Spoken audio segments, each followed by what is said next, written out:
ബീഹാറിലെ വോട്ട് പരീക്ഷ പാതിവഴി പിന്നിടുമ്പോൾ ആർക്കാണ് സാധ്യത കൂടുതൽ? വാഗ്ദാനങ്ങൾ വോട്ടുകളായോ? തെരഞ്ഞെടുപ്പ് മുന്നിൽ കണ്ട് നിതീഷ് കുമാർ നടത്തിയ ഭരണ നീക്കങ്ങൾ വോട്ടുകളായി മാറിയോ? തേജസ്വിക്ക് അനുകൂലമാണോ തരംഗം? ജൻസ്വരാജ് പാർട്ടിയും പ്രശാന്ത് കിഷോറും ഓളം സൃഷ്ടിക്കുമോ? ചോദ്യങ്ങൾ നിരവധിയാണ്. ആദ്യഘട്ടം വോട്ടെടുപ്പ് കഴിയുമ്പോൾ ട്രെൻഡ് എങ്ങനെയെന്ന് നോക്കാം. 121 മണ്ഡലങ്ങളിലേക്ക് നടന്ന വോട്ടെടുപ്പിൽ 64.66% പോളിംഗ് ആണ് രേഖപ്പെടുത്തിയത്. ഇത് ബീഹാറിന്റെ ചരിത്രത്തിലെ ഏറ്റവും ഉയർന്ന പോളിംഗ് ശതമാനമാണ് എന്ന് തെരഞ്ഞെടുപ്പ് കമ്മീഷൻ അറിയിച്ചു. 2020 ഒന്നാം ഘട്ട പോളിംഗ് 56.1% മാത്രമായിരുന്നു. തീവ്ര വോട്ടർ പട്ടിക പരിഷ്കരണത്തിന് ശേഷം നടന്ന തെരഞ്ഞെടുപ്പിൽ പോളിംഗ് ശതമാനം ഉയർന്നത് തെരഞ്ഞെടുപ്പ് കമ്മീഷൻ വലിയ നേട്ടമായിട്ടാണ് കാണുന്നത്. 2000 62.57% വോട്ട് രേഖപ്പെടുത്തിയതാണ് സംസ്ഥാന നിയമസഭാ തെരഞ്ഞെടുപ്പിൽ ഇതിനു മുൻപത്തെ ഏറ്റവും ഉയർന്ന പോളിംഗ്.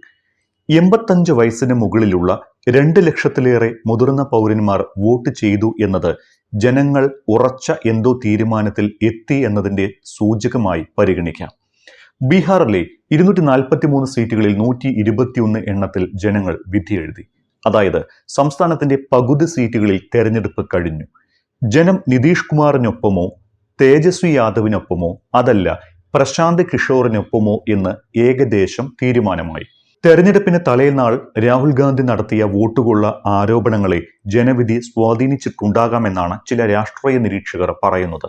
കാരണം രാഹുൽ പറഞ്ഞതുപോലെ പല ബൂത്തുകളിലും പലർക്കും വോട്ടില്ലായിരുന്നു. കരട് വോട്ടർ പട്ടികയിൽ നിന്ന് പേര് ഒഴിവാക്കപ്പെട്ടവർക്ക് കൃത്യമായ രേഖകൾ സമർപ്പിച്ചാൽ വോട്ട് ചെയ്യാം എന്ന് തെരഞ്ഞെടുപ്പ് കമ്മീഷൻ പറഞ്ഞിരുന്നു. പക്ഷേ പോളിംഗ് ബൂത്തിലെത്തിയ നിരവധി പേർക്ക് വോട്ടിടാനായില്ല.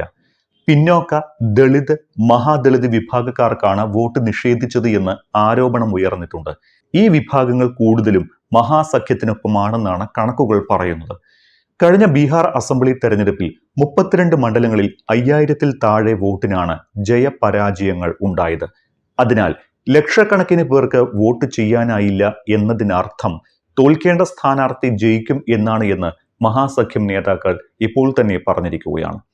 ഈ സംഭവ വികാസത്തിനിടയിലും ഉയർന്ന വോട്ട് ശതമാനം അനുകൂലമെന്ന് പതിവ് പോലെ NDAയും മഹാസഖ്യവും പ്രഖ്യാപിച്ചു.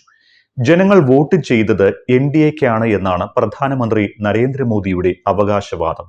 അതിന് ധൈര്യം കൊടുത്തത് തെരഞ്ഞെടുപ്പ് പ്രഖ്യാപിക്കുന്നതിന് മണിക്കൂറുകൾക്ക് മുൻപ് നിതീഷ് കുമാർ നടത്തിയ ഒരു നീക്കമാണ്. തെരഞ്ഞെടുപ്പ് പെരുമാറ്റച്ചട്ടം നിലവിൽ വരുന്നതിന് മുൻപ് തന്നെ 20 ലക്ഷത്തിലധികം സ്ത്രീകളുടെ ബാങ്ക് അക്കൗണ്ടുകളിൽ 10,000 രൂപ വീതം എത്തി. അങ്ങനെ ഞൊടിയിടയിൽ വനിതാ തൊഴിൽ പദ്ധതിയുടെ ഗുണഭോക്താക്കളുടെ എണ്ണം 1,20,00,000 കടന്നു. സ്ത്രീകളുടെ വോട്ട് കൂടുതൽ നേടുന്നത് NDA ആണെന്ന നേതാക്കളുടെ അവകാശവാദം നിലനിൽക്കെയാണ് നിതീഷ് കുമാറിന്റെ മാസ്റ്റർ സ്ട്രോക്ക്. രാഷ്ട്രീയത്തിനപ്പുറം ജനക്ഷേമം എന്ന ആംഗിളാണ് എന്നും നിതീഷ് കുമാറും സംഘവും ഏറ്റുപിടിക്കുന്നത്.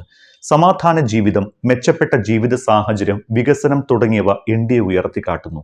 താനാണ് ബീഹാറിന്റെ ഭാവി എന്ന് വിളിച്ചോതാൻ നിതീഷിന് പട്ന മെട്രോ റെയിലിന്റെ ഉദ്ഘാടനവും തുണയായി. NDA സ്ത്രീകളിലൂടെ വീണ്ടും ഭരണത്തിലെത്താൻ ശ്രമിക്കുമ്പോൾ ദളിത് സ്ത്രീകളുടെ വോട്ടിലാണ് മഹാസഖ്യത്തിന്റെ മുഖ്യമന്ത്രി സ്ഥാനാർത്ഥിയായ തേജസ്വി യാദവിന്റെ കണ്ണ്. ഭരണത്തിലെത്തിയാൽ അവർക്ക് നൽകുന്ന ധനസഹായം 2,500 രൂപയായി ഉയർത്തുമെന്നാണ് വാഗ്ദാനം. സംസ്ഥാനത്ത് സംവരണം കൂടുതൽ വ്യാപിപ്പിക്കുമെന്നും തേജസ്വി വാക്കുകൊടുക്കുന്നു. നിതീഷ് കുമാറിന്റെ ആരോഗ്യത്തെക്കുറിച്ച് സംശയം പ്രകടിപ്പിച്ചും അധികാരത്തിലേക്ക് നോട്ടമിട്ട് ഇരിക്കുകയാണ് തേജസ്വി യാദവ്. തേജസ്വിയുടെ നീക്കങ്ങൾ എത്ര വോട്ട് മഹാസഖ്യത്തിന് നേടിക്കൊടുത്തു എന്നത് നവംബർ 14 അറിയാനൊക്കൂ.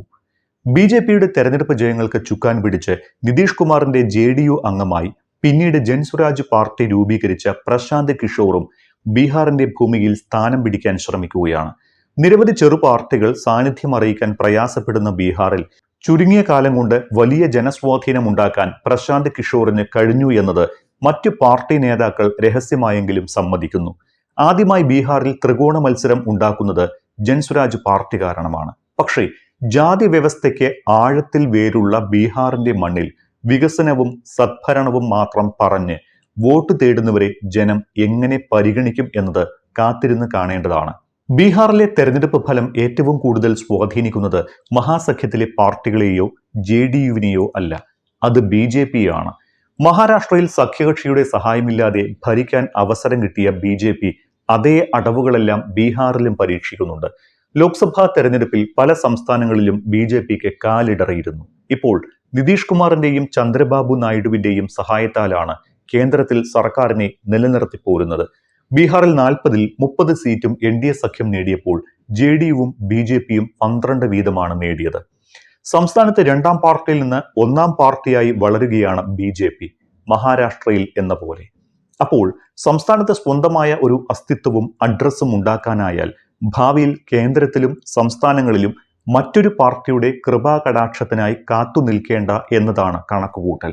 ഇതേ ലക്ഷ്യവുമായി ബംഗാളിലേക്കും ഇറങ്ങാൻ തയ്യാറെടുക്കുകയാണ് BJP. എന്നാൽ കേരളത്തിൽ അങ്ങനൊന്ന് ചിന്തിക്കാനും തന്ത്രങ്ങൾ മെനയാനും BJPക്ക് ഇപ്പോഴും ധൈര്യം വന്നിട്ടില്ല എന്നതും അവഗണിക്കാനാകില്ല.